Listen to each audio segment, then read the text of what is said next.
Hi friends, நம்ம இன்னைக்கு prepare பண்ண போகிறது கேரளா ஸ்டைல் ஃபிஷ் ஃப்ரை.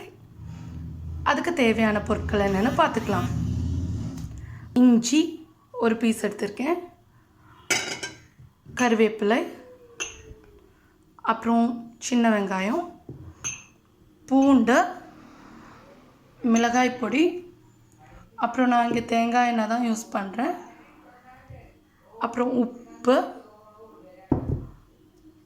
அப்புறம் மஞ்சள் பொடி, அப்புறம் நான் இங்கே இந்த மீன் தான் எடுத்திருக்கேன்.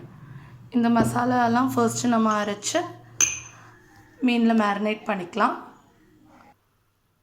இப்போ இந்த மசாலா நல்லா அரைச்சி எடுத்தாச்சு. இது நம்ம மீனில் மேரினேட் பண்ணி எடுத்துக்கலாம். இப்போ நம்ம இந்த மசாலாவை நல்லா மீனில் மேரினேட் பண்ணி வச்சுருக்கோம். இது ஒரு 1/2 hour ரெஸ்ட் பண்ண வைக்கணும். இப்போ நம்ம பேன் நல்லா சூடாகிருக்கு, அதில் ஆயில் ஆட் பண்ணியிருக்கேன். கோகனட் ஆயில் தான் யூஸ் பண்ணியிருக்கேன். இதில் நம்ம இனி மீன் போட்டு கொடுத்துக்கலாம். இப்போ நான் ஒரு சின்ன டிப் சொல்ல போகிறேன். சில மீன் நம்ம ஃப்ரை பண்ணி எடுக்கும்போது அந்த பேனில் ஸ்டிக் ஆகி வரும். அதுக்கு நம்ம ஆயில் சூடாகும் போதே ஒரு 2-3 கருவேப்பிலை அதில் போட்டு கொடுத்துட்டா ஸ்டிக் ஆகாமல் வரும். அதனால நான் இப்போ ஒரு தண்டு கருவேப்பிலை ஃபஸ்ட்டு இதில் போட்டு கொடுத்துட்றேன்.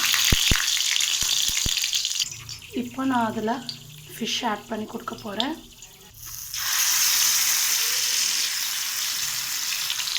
இது ஒன் சைடு நல்லா குக் ஆகட்டும், அப்புறமா நம்ம திருப்பி போட்டுக்கலாம். இப்போ நம்ம ஃபிஷ்ஷு ஒன் சைடு நல்லா குக் ஆகிருக்கு. இப்போ நம்ம அதை திருப்பி போட்டுக்கலாம். இப்போ நம்ம அந்த ஃபிஷ்ஷை திருப்பி போட்டிருக்கோம். இப்போ இந்த சைடும் நல்லா குக் ஆனால் நம்ம ஃபிஷ் ஃப்ரை ரெடி ஆயிரும். இப்போ நம்ம ஃபிஷ் ஃப்ரை 2 சைடும் நல்லா குக் ஆகிடுச்சு. இதை நம்ம இப்போ எடுத்துக்கலாம். அப்போ நம்ம ஃபிஷ் ஃப்ரை ரெடி ஆகிடுச்சு. ரொம்ப டேஸ்ட்டாக இருக்கும்.